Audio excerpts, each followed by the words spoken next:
The Adventures of Sam Spade, Detective.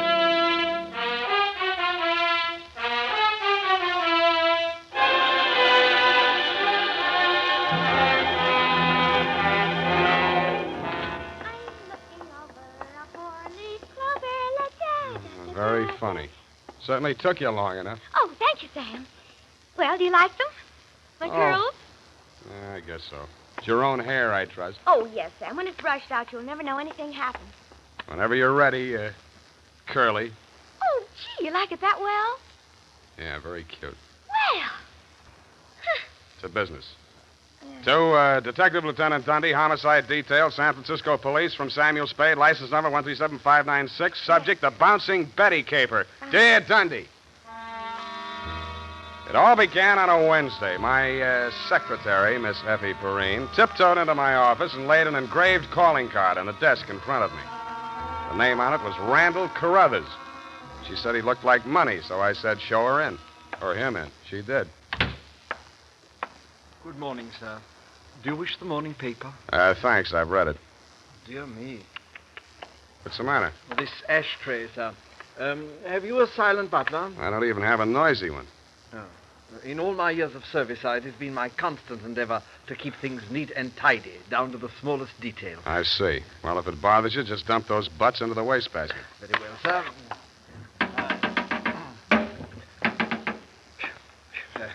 If you will pardon the presumption, sir, you could use a well-trained servant in this establishment. Wastepaper baskets clean and empty at all times. Never allow refuse to accumulate. That's not refuse. That's this month's bills. So I noticed, sir. I also noticed that you have not opened them. From this, I conclude that your services are immediately available. Yeah, and I conclude that in spite of your glad rags and fancy handle, you are somebody's butler. Oh, that is correct, sir. I am first butler in the household of Dr. Mark McGraw. First? Yes. Bleakcliff is the name of the estate. It's near the village of Squid Beach, some 50 miles in a southerly direction on the Pacific coast. You know, I think I'm going to like you as a client, Mr. Carruthers. I mean, it's refreshing to get a few accurate facts without, shall we say, priming the pump. Oh, thank you, sir. You're welcome. To continue, not counting the staff, there reside at Bleakcliff 3 persons. Dr. McGraw, master of the house since the death of his wife, his stepson, Mr. Anthony McGraw, of whom more later, and Mr. Anthony's sister, Miss Cathy. It is on her behalf that I've come to you, sir. What is her problem, Mr. Carruthers? The correct form of address is Carruthers, sir, not Mr. Carruthers. Check. Yes, thank you, sir. Now, as to Miss Cathy's problem, sir, someone is attempting to murder her. Specifically, she has upon several occasions been shot at from ambush. Twice she has awakened in the night to feel the hands of an assailant closing about her throat. And only yesterday, she narrowly escaped death when her motor car went out of control owing to some blackguard tampering with the steering mechanism. And upon numerous other occasions... That's enough. You have convinced me that she indeed has a problem. What do the local police think? No one has been to the police, sir. Why not? It's a delicate situation, sir. Miss Cathy's brother, Mr. Tony, is undergoing treatment for... nervous disorders. Mm-hmm. The family did not wish to place him in an institution, and since Dr. McGraw, his stepfather, is a psychiatrist, he is allowed to remain at home. I see. He's flipped, huh? Where do I fit in, Carruthers? Well, sir, if a reputable gentleman such as yourself were to come to Bleakcliff and witness these persistent attempts upon that girl's life, perhaps they could be forced to put the boy away where he belongs. It's possible. I'm willing to try. For money. Oh, splendid, sir, splendid. I took the liberty of drawing, in your favor, a draft upon the First National Bank of Squid Bay, 1 week's remuneration in advance of your services to the Bleakcliff estate in the capacity of chauffeur. Chauffeur? Yes, sir. I thought that might be a capital disguise. Have you a better suggestion, sir? Well, no, that's okay. This check. Yes, sir. $200. It's a pretty big weekly salary for a chauffeur, isn't it? Well, you will be allowed to shop for the vegetables, sir. Your cut has been added in.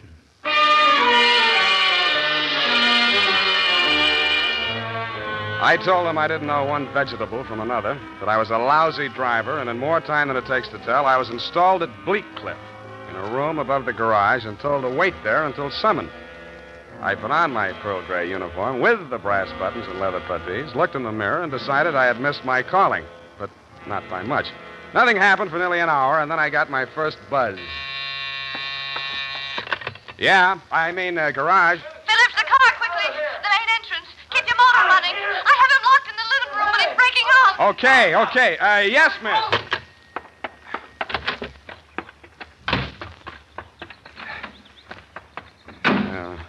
Let me see. Get that door open. Open that door. Why didn't you have the door open? I'm sorry, miss. Well, get going, please. Darn it, miss. Where's the spark on this? What's the matter with it? Well, it's flooded. The house, you know. He's got the meat cleaver again. Can't you get this door? Well, I'm trying. Get out, I tell you! Get out! Stop it! You're hurting him. Fine. All right. Put it down, kid. Put it down. Come on. Give it to me. What's going on? Don't. I say, who are you? Haven't you been instructed not to disturb my patient? I'm sorry. I'm new here. When I saw him coming at Miss McGraw with that meat cleaver, I naturally thought Oh, well, no harm done. Come along, Tony. Come along now. Come along, boy. We'll have a nice long talk. And what shall I do with it now? We'll put it back. You all right? Oh, sure. I should be used to it by now. By the way, you're new here, aren't you? What's your name? Sam. Sam? That's nice. Turn to the left outside the gate, Sam, and drive straight out to the shore road. Well, if I can just... Hey, I just turned that little key. Look, Ma, I'm driving.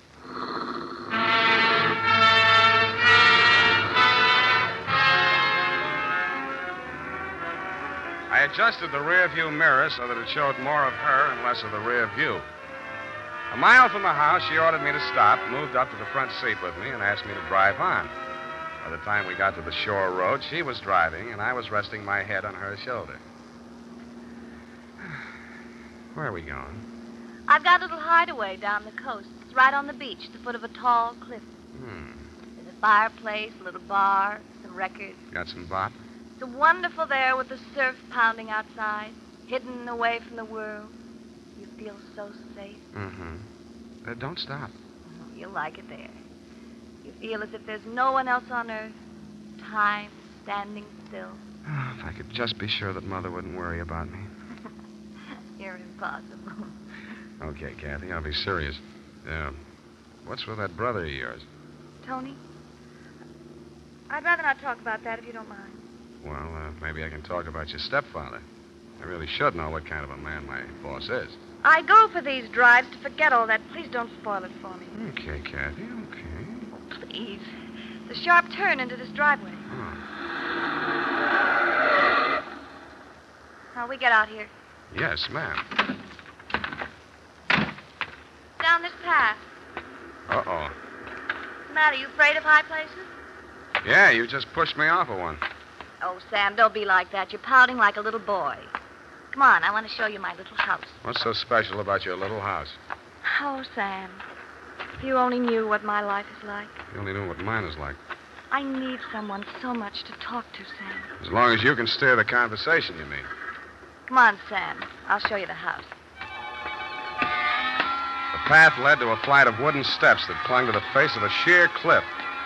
There was something like the stairs you find yourself falling down in nightmares. They dropped maybe 200 feet to a crescent of white sand. Watch out for that one step. It's broken. Yeah. You have to make your dream house this hard to get to? Because of Tony. He has vertigo. What? When we were kids, he used to chase me, and I'd run down here, and he was scared to follow me. Afraid of heights. He still is. Oh. Well, you light us a fire, Sam. The wood's there in the box. I'll go make us a drink. Fire? Who needs a fire? I'm hot. What'd you do before you took up driving? Oh, I was a private eye for a while. Oh, how exciting. Nah, it's a sour racket. Tell me about it. Nah. Let's talk about you. Here's your drink. Thanks. Well, what do you want to know about me? Oh, me? Come here.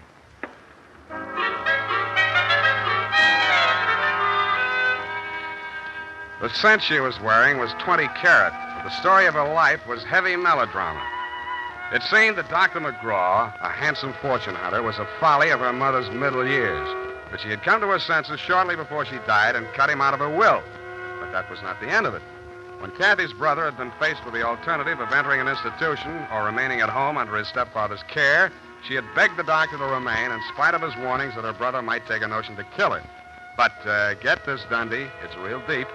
In spite of visible evidence to the contrary, she was convinced that her brother was not out to kill her, but that the doctor was. I couldn't sell myself on that part of the yarn, but she looked so awfully pretty while she was telling it. And suddenly, she didn't look so pretty. An expression of terror was on her face. No! Get down! I rolled her onto the floor and kicked the lamp out. By the glow of the embers in the fireplace, I could still see the gleam of the gun barrel shoved in through the broken window. I hoped he couldn't see so much. I knocked over a chair to give him something to shoot at.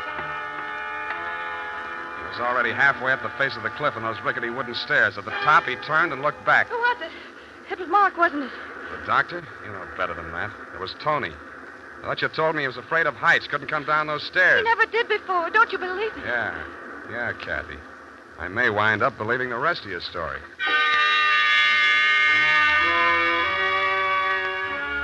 I took Kathy back to Bleak Cliff and stashed her in my quarters over the garage. Then I went into the main house via the back stairs, found her room, and shook it down. In a cabinet, a bunch of war souvenirs, German helmets, grenades, rifles, and other lethal gadgets. In a desk drawer, I found a letter headed U.S. Army, Office of the Surgeon General. It certified that one Anthony McGraw was unfit for military service. Vertigo. Origin, childhood injury to middle ear. Downstairs in the library, I found a shelf of medical books. Vertigo. Vertigo was almost incurable, and there was certainly no quick cure. But some patients had lost their symptoms temporarily under hypnotism. Then it said, see narcosynthesis. I did.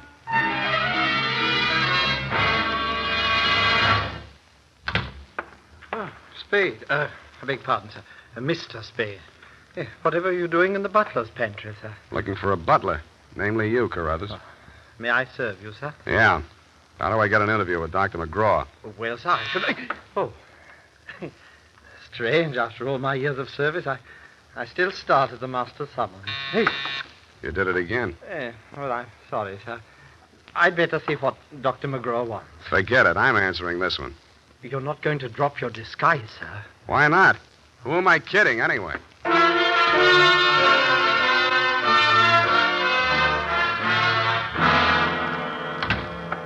You rang, Dr. McGraw? Oh, I didn't ring for you. I rang for Carruthers. I ordered him to tidy up my office while I was at dinner. And look at it. Looks neat as a pin to me, Doctor. Oh, yeah, sure new here.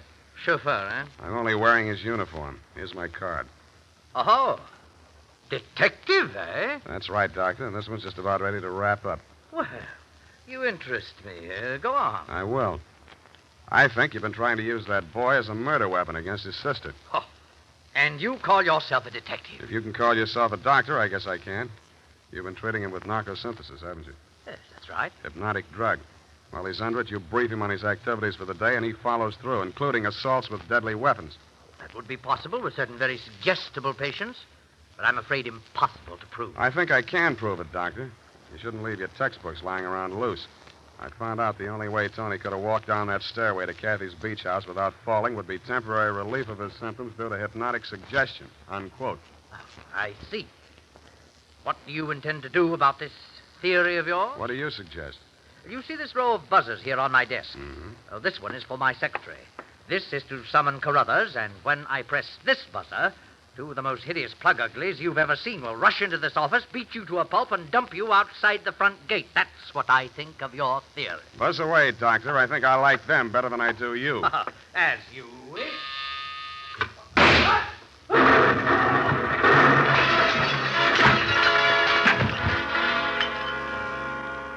From where I was on the other side of the room, I didn't know what had happened at first. All I saw was a lot of paper gushing out of the wastebasket.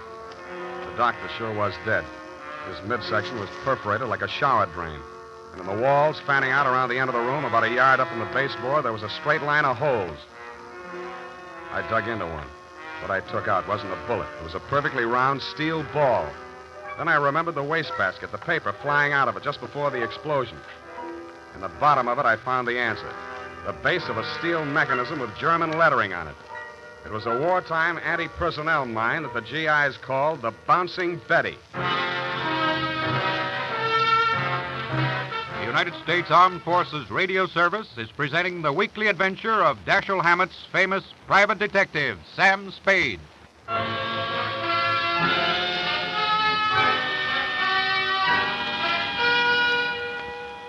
didn't wait for the Squid Beach law to arrive. Who could?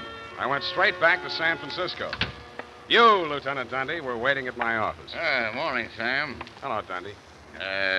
About that McGraw killing, Sam. Mm-hmm. The chief down at Skid Beach has asked us to cooperate with the department down there at Skid Beach. Squid Beach, Dundee. Squid, that's right.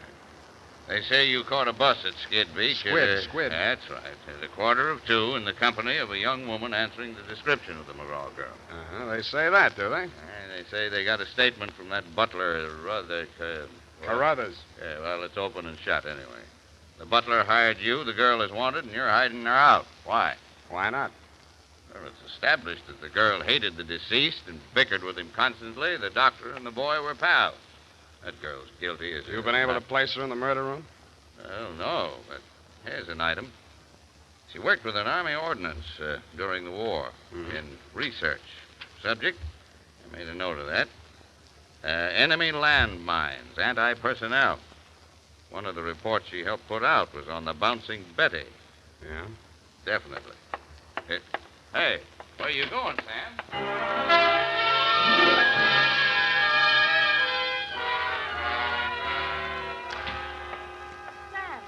Sam, it's been so lonesome cooped up here all day. Why didn't you tell me you were with Army Ordnance during the war?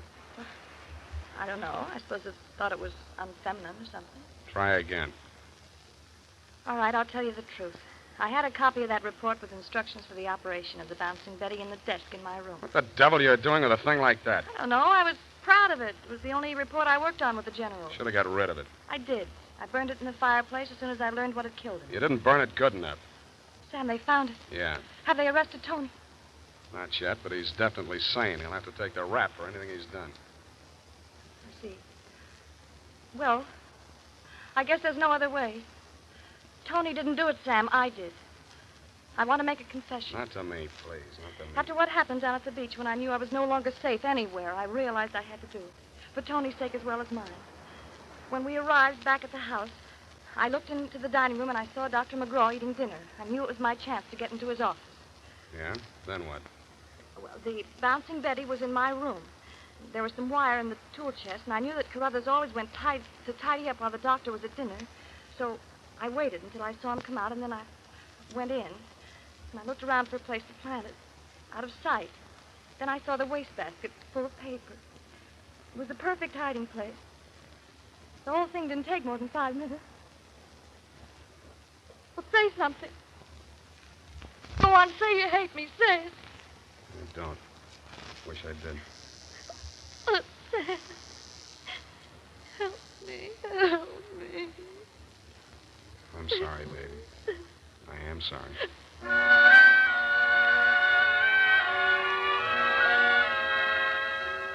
I don't know how long we sat there. I held her in my arms until she cried herself out, then we just looked at each other. I knew if I put it off another minute, I wouldn't call you at all, Dundee.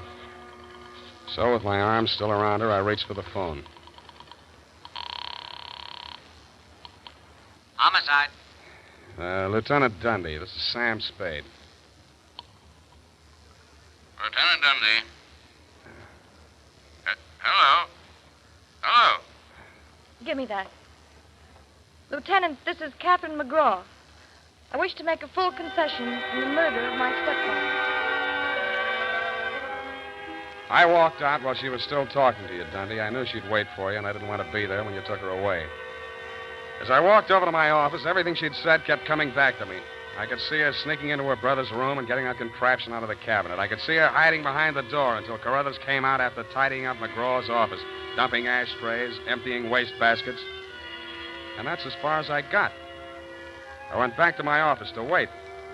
And sure enough, 20 minutes after the papers hit the streets with Kathy's confession, the door opened and he came in. Well, sir, I believe it's turning a bit raw out of doors. Gardner was saying only this morning that we should order out some shrouds for the Sapiglosa Sinuata. Am I discommoding you, sir? No, Carruthers, I've been waiting for you. With your permission, sir. The ashtray. Just dump it in the wastebasket. Well, I am gratified to note that your secretary has been looking after things and has emptied your waste paper basket. This is right and proper. Quite. Yes, sir. And, speaking of waste paper baskets... Allow me, Carruthers. You have come to apprise me of your part in the death of the late Dr. McGraw. Am I in error? You've already divined my purpose, sir. Yes, it was I who placed that infernal machine. In the wastebasket, Carruthers, yes, I know. It struck me as a bit of poetic justice that the buzzer, which that dreadful man used as a symbol of his despotism, should be the instrument of his own destruction. I'm sorry, Carruthers. I'll do all I can. No need, sir. No need. I'm aware that there is no final justification for taking the law into one's own hands. Every man is entitled to trial by jury of his peers. But where, Mr. Spade, where could be found 12 good men and true who would allow themselves to be called the peer of that monster, Dr. McGraw?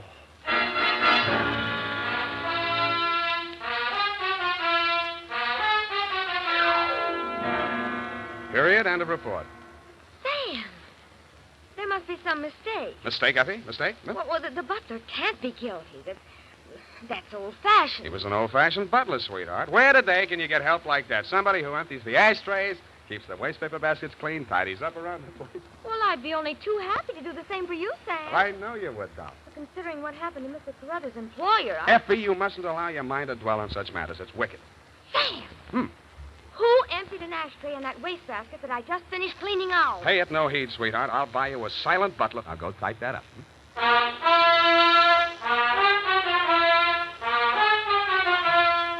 Here it is, Sam. Hope I haven't made any mistakes. I'm in such a hurry. Whatever did you do to your hair? Well, I brushed it out, Sam. What happened to the pin curls? I told you, Sam, when it was brushed out, it wouldn't be noticeable. Hours of torture sitting under a hot dryer for something nobody will notice. But, Sam, it puts bounce in your whole makeup. I get it. The bouncing Effie caper. Oh. Eyeshadow, new shade of lipstick. You look real gone. Oh, no. Whom is it tonight? Well, it's this friend of Maud's, Sam. Of course, she's not really serious about him, so it's all right. Your conscience bothering you? Oh, no, Sam, no. He's definitely not serious about her. I mean, Well, have fun, sweetheart, while Maud burns. Oh, well, she won't. And I suppose you'll be seeing that girl, what's her name? Oh, yes, Kathy. Well, at least if I'm not playing in someone else's garden. No. Well, have fun anyway. Good night, Sam. Good night, sweetheart.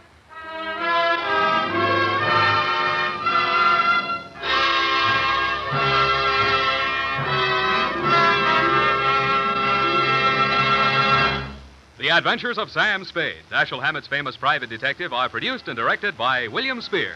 Sam Spade is played by Howard Duff. Lurene Tuttle is Effie.